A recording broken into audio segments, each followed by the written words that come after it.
One of the most common questions new traders often ask is, does Plus500 have leverage? The answer is yes. Leverage is a core feature of trading on Plus500. Here's how it works. Leverage allows you to open a larger trading position with only a fraction of the capital. For example, if the leverage on a stock CFD is 1:5, that means for every $200 you put down, you can control a $1,000 position. In forex, leverage might be higher. Depending on regulations in your region, it could go up to 1:30 for retail traders, and in some jurisdictions even more. This can be powerful because it means you don't need the full amount of capital to trade bigger positions. A small price move in your favor could result in a much larger percentage gain compared to your initial investment. But it's important to understand the other side. Leverage magnifies losses as well.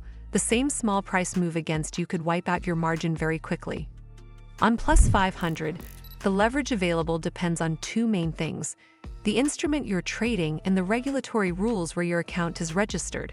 For example, forex pairs often come with higher leverage than stocks, while commodities and indices usually fall somewhere in between.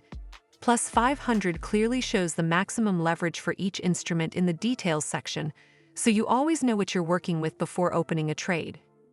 It's also worth noting that Plus500 builds in risk management tools to help when trading with leverage. You can use stop losses, take profits, and guaranteed stops to limit your downside and lock in gains, which is especially important when leverage is involved.